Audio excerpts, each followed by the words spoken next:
әдебиетті, өнерді сүйетін қауым, аяулы ұстаздар, бүгінгі оқушылардың өнерін тамашалауға келген ата-аналар мен жанкүйерлер, білім додасына қатысушы оқушылар. Нұрша Алжанбайқызы Оразахынованың сатылай кешенді оқыту технологиясы бойынша білім алған мектептер арасында «Тілім менің тірлігімнің айғағы» атты Ауызша қалалық олимпиадаға қош келдіңіздер. Бұл жанды тіл менің азат тілім, жадымда талай самғар қанат тілім, бірлік, достық, татулық жүрегі боп, жасай бер, ана тілім, қазақ тілім. Жанын сап, халқын сүйіп баққан тілім, жалықпай құпиялар ашқан тілім, жаһанның төрт бұрышы түгел танып, жат жұрттың да достарын тапқан тілім дей келе, екінші қалалық ауызша командалық олимпиадаға келген мектептердің командаларын қарсы алайық.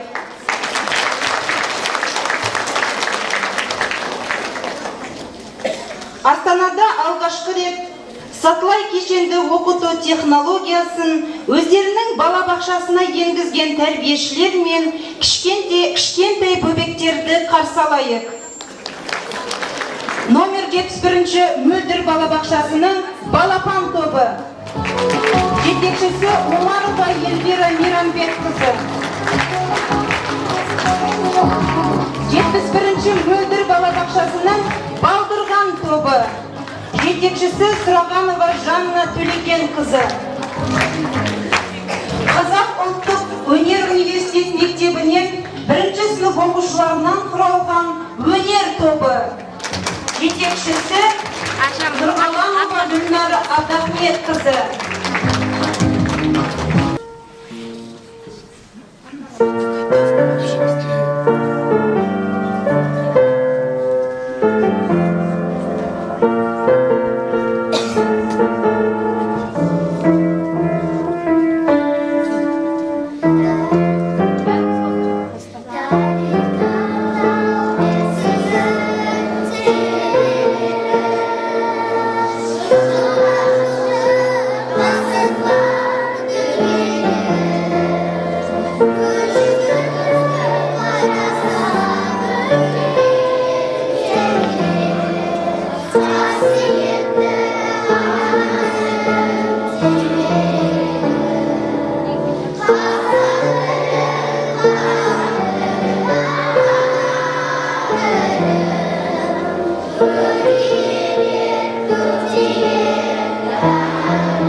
Командалар, жайғасып отыруларыңызға болады.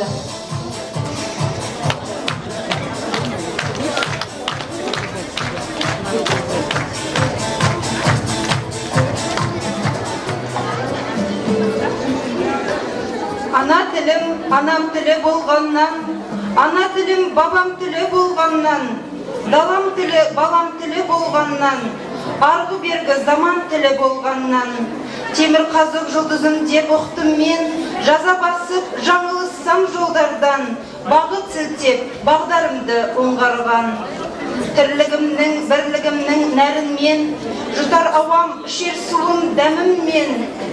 Тілде бұқтым бәрінмен, құдіретті тәңірден де келе, құттықтау сөзді Дүйсенбинова Бақыт Серік қызына береміз.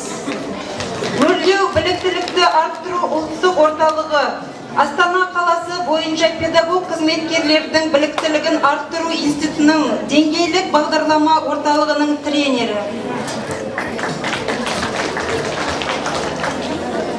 Саламатсыздар ма, құрметті ата-аналар, құрметті ұстаздар және құрметті бүгінгі біздің осы олимпиаданың қадірлі да құрметтеп отырған қонақтарымыз, біздің оқушыларымыз қатысушы. Ең біріншіден сіздерге осы бүгінгі біздің сатылай кешенді оқыту технологиясы бойынша өтіп жатқан екінші қалалық олимпиадаға қош келдіңіздер дегім келеді.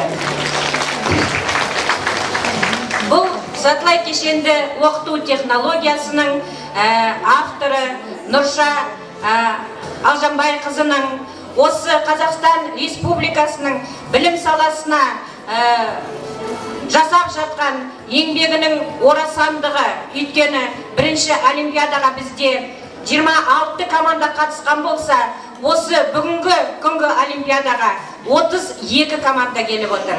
Яғни бұл технологиядан біз көп үміт күтеміз. Құрметті оқушылар, сіздер міне 100-ден жүйрік, 1000-нан тұлпар, әрбір мектептің сүттің бетіне шығатын қаймақтарысыздар.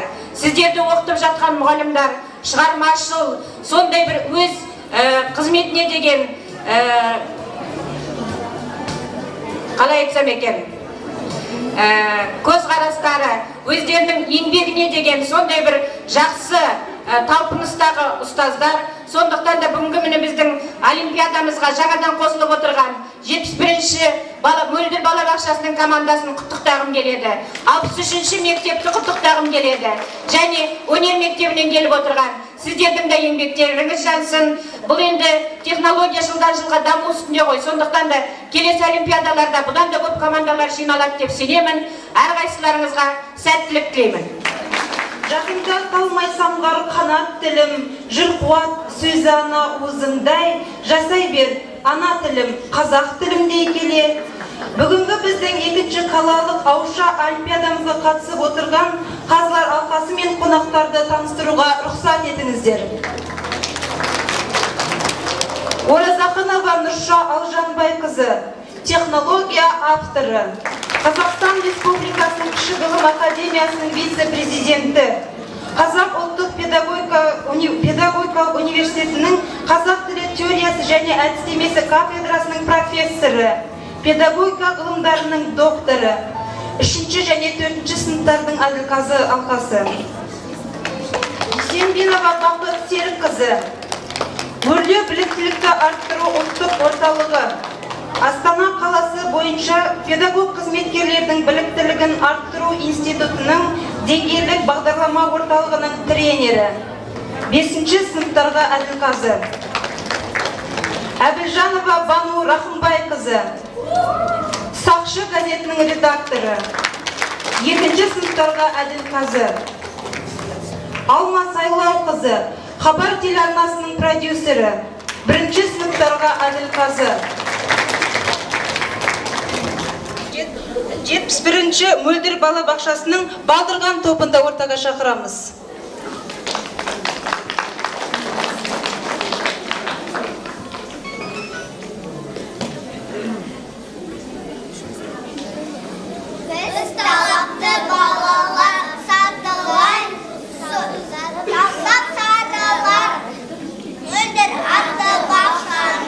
Thank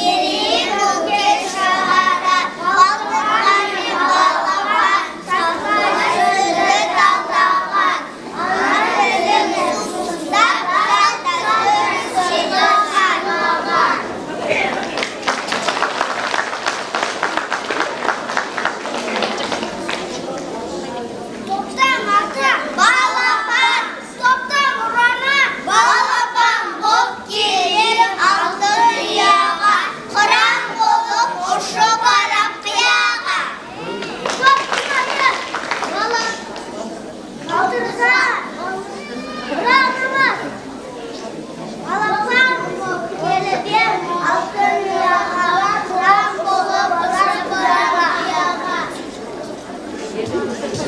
Шаңшырақ тобын Топтың аты Шаңшырақ, топтың ұраны Шаңшырақ боп жанамыз, оқып білім аламыз.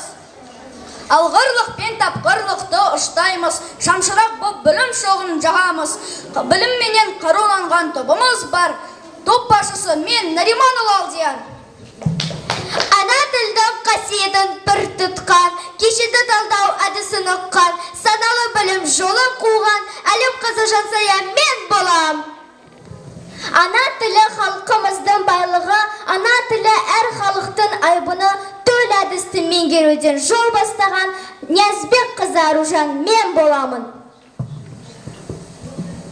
Намысы бар қолында, жайсаң жандар жанында, жақсылыққа құмартқан Мақсұтхан қызы аяулым мен болам. Өз тілімді өзім менен тең көрем, алғашқы боп сатылайды меңгерген. Қазақ деген намысшыл елдің ұрпағы, Ділдахан ва Мөлдір қазақ қызы мен болам. Топтың әні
Рахмет балалар. Қанаттарың талмай білім шыңына самғай беріңдер. Барлықтарыңа сәттілік тілейміз. Осымен екінші қалалық ауызша командалық олимпиадамыздың бірінші бөлімі аяқталды.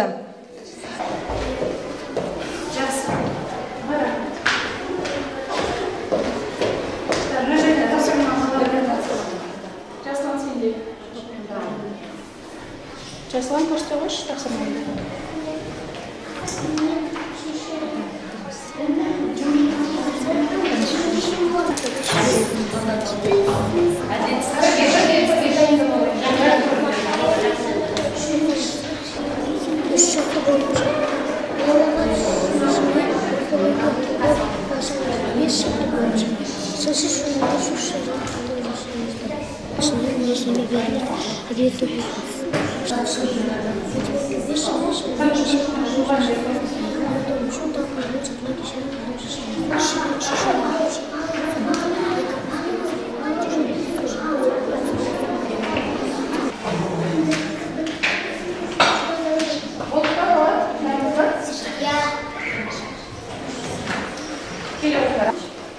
Шешенің тілі шекпедіңді, суретке синтаксистік талдау жасаңыздар. Сөйлемде екі тыныс белгісі бар. Ол нүкте және сызықша. Нүктені қойылу себебі сөйлемді аяқтап тиянақтап тұр. Сызықшаның қойылу себебі баяндауыш тұлғалы зат есім, бастауыш тұлғалы зат есім. Айту сөз мен мазмұнына қарай хабар сөйлем себебі ой баянды жетішілік тұр. Құрысына қарай сөйлем себебі бірнеше сөзден құралып келіп, тиянақты бір ғана ойды білдіріп тұр.